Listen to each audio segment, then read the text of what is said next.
How's it going, guys? It's K Cars, and today is finally the day that we are selling my 2016 Dodge Challenger ScatPack shaker. We're about to be late to Carmax, so let's go ahead and head there right now, and I'll explain everything once we get there.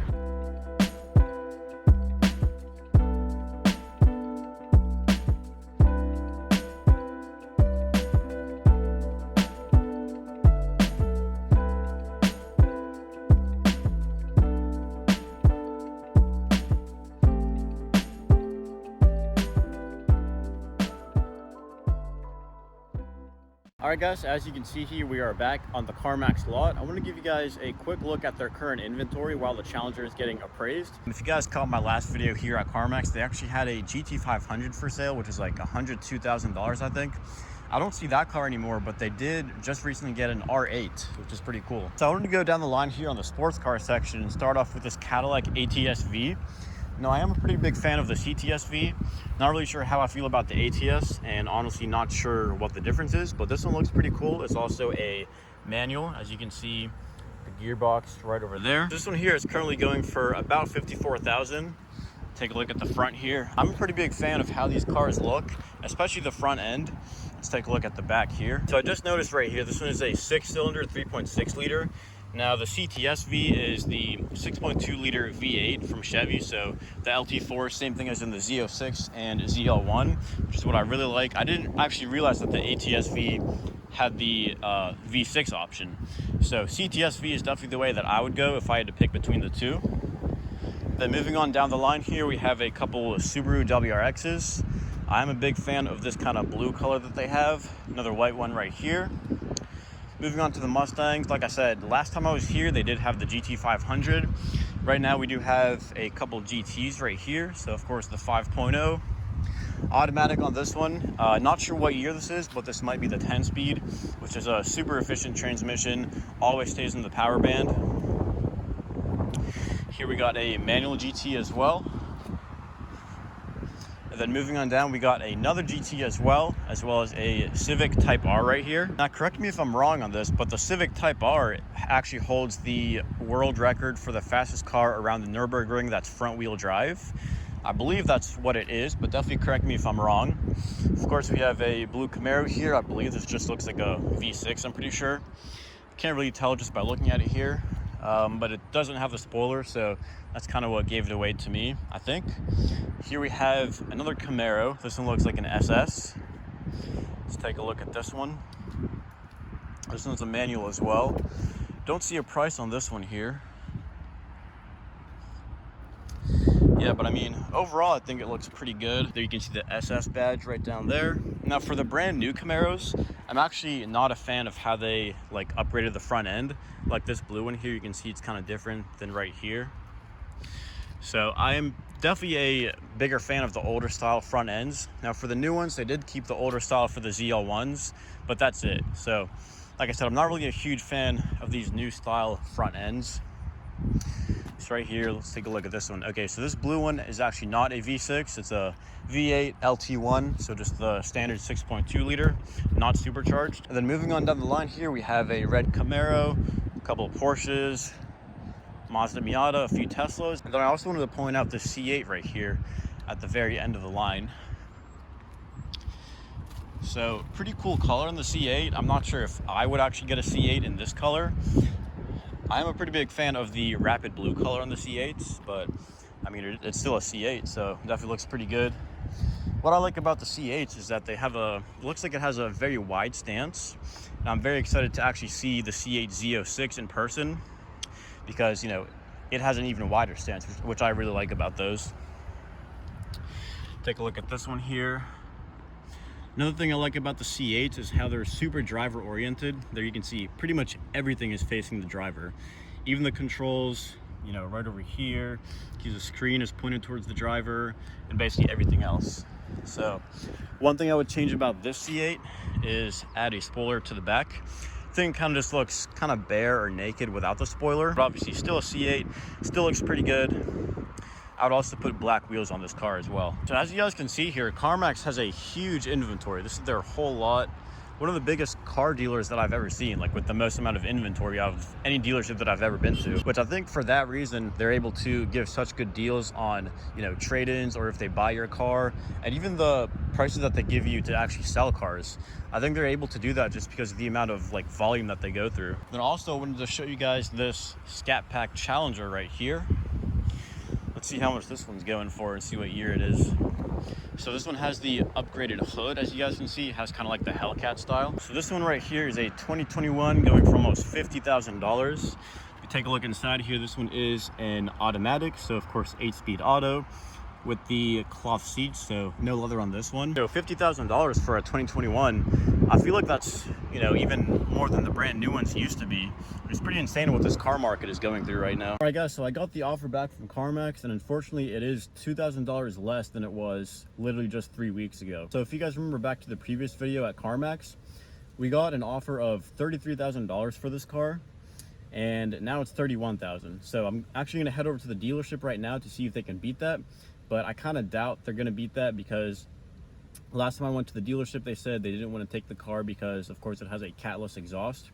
Carmax didn't really seem to care about that, which, you know, that's good for me. So we're going to head to the dealership right now, see if they can beat Carmax's offer, as well as place the order for my next vehicle. All right, guys, so it is now 2 days after you guys saw the last video update, and I kind of realized I didn't really do a good job filming that day, mostly because I was kind of in a rush, wanted to make sure that I was getting to my appointments on time, and I just wanted to make sure that the transactions were going smoothly. So I wanted to give you guys a quick overview of what actually happened, and of course, as you guys see, we are back in my Jeep. The Challenger did get sold that day. So I wanted to kind of give you guys a quick overview and kind of conclusion to this whole video, and kind of, you know, bring you guys up to speed on what actually happened. Pretty much what happened is that about a month ago, I went to that dealership to get the Challenger appraised and also talk about doing a factory order on a brand new vehicle. So of course, they took the car out for a test drive, and whenever the guy came back, he asked me if the car has catalytic converters. You know, I wasn't gonna lie or anything, so, you know, he basically already knew because he looked underneath the car, and it seems like he pretty much knew what he was talking about, so there wasn't really any way of getting around that. So we knew the car did not have catalytic converters on it, and as you guys know, it's very difficult to actually get a car inspected, especially if you have emissions inspections in your state, if it does not have cats on it. So they were really they didn't really want to take the car if it didn't have catalytic converters. They did offer me $7,000 less than the trade-in value, because I guess apparently catalytic converters are that expensive, plus the labor to actually get them installed. So basically, after all that, they said they really don't want to take the car without cats, but if they did take it, they would give me $27,000. After that, I went to Carmax, and that was the first time that I actually went to Carmax with the Challenger. So we got it appraised in person, and they gave me an offer of $33,000. Now, at first, I thought they really didn't even notice that it didn't have cats on it, but you know, after looking into the details of the appraisal, you know, they actually did put a note in there, no cat converters. It seems like Carmax actually did take that into account and still gave me $33,000, which is of course, you know, $6,000 over what the dealership offered. Now, the dealership also did tell me that they would be willing to beat any Carmax offer that I received on the car. Now, at first, I didn't really believe that because of the way they acted whenever they first saw the car, and just the fact that the car didn't have cats. It just seemed like they didn't want to take the car at all. I told them that I would probably just end up selling it to Carmax anyways and then placing the factory order with them. Immediately, they started saying, no, bring the car back to us. We can for sure beat the Carmax offer. And you know, I still didn't believe them, but I gave them a chance. I gave them a second chance and took the car back to the dealership. Now, this was 3 weeks after, so my Carmax offer was already expired. So 3 weeks after the first time I went to the dealership in Carmax, that was what I did this video. So that's 3 weeks after the original time that I went to Carmax and the dealership. So I got the Challenger appraised at Carmax for the second time, and they came back with an offer $2,000 lower. Now, their excuse for that was a rapid depreciation of the market. I really don't think it would take a $2,000 hit in just 3 weeks. I'm sure you guys probably all know how dealerships work. As soon as they see that you have interest in actually selling it, they're gonna lower the price because they know that you're interested. So Carmax saw that I came back a second time, so they thought I was actually interested in selling it that day. So of course they lowered it to $31,000 and said that's the highest they can go, it's non-negotiable. So I took that offer back to the dealership because they said they could beat it. I was still pretty skeptical and didn't really think that they would actually be able to beat it. I thought that they would come back with, you know, 28,000 or 27,000, something like that, and just say that they can't take it, and that CarMax would also give us 27,000 if they knew that it didn't have cats on it. So I was still kind of in that mindset, but we actually took our original CarMax offer that was expired for 33,000 and showed that to the dealership. You know, tried to just get away with that, but of course they knew it was expired. So they came back and told us the same exact offer that CarMax gave us, so 31,000, and they put $500 extra on top of that. So they were actually able to beat the CarMax offer, and they offered us $31,500 for the car, and we were also able to get it up to $32,000. And I'll explain kind of like how that played in. For the vehicle that I was factory ordering, I was planning to do it that same time, and they also knew about that. So instead of, you know, just giving us $32,000 for the Challenger, they said, we'll give you $31,000 for the Challenger, but put $1,000 towards your factory order. So that's kind of, you know, their way of making sure that we actually do place the factory order and giving us $31,000 for the Challenger. So all in all, we did get a $1,000 decrease of the factory order. We got $31,000 for the Challenger. So that's kind of how that worked out. We did both the same day, sold the Challenger to the dealership, and then did the factory order for the new vehicle at the same dealership. And now we just have to wait. And, you know, they told us 5 to 6 months for this vehicle to actually be delivered. So I am very impatient. As you guys probably would be as well if you're car guys or Jeep guys, anything like that. But one thing I want to let you guys know is that some of the actual options that I wanted to have on my factory order were no longer available. But the good thing is that those options are easily available on other aftermarket websites, so I could easily just do those options on my own and, you know, make a video for you guys about that as well. And for the other option that was not available, it's one of those things where I just wanted to get it because it's cool, just to make sure that my vehicle will be fully loaded, but I really don't think I would actually be using that option. But I'm probably not going to reveal exactly what I got, but if you guys have been following along with all my videos the past few months, you guys probably have a very good idea, if not a certain idea, of the vehicle that I placed a factory order for.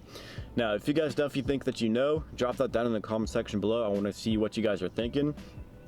But like I said, I'm not planning to actually reveal what I got until the vehicle actually gets delivered in 5 to 6 months. So I'm definitely very excited for that.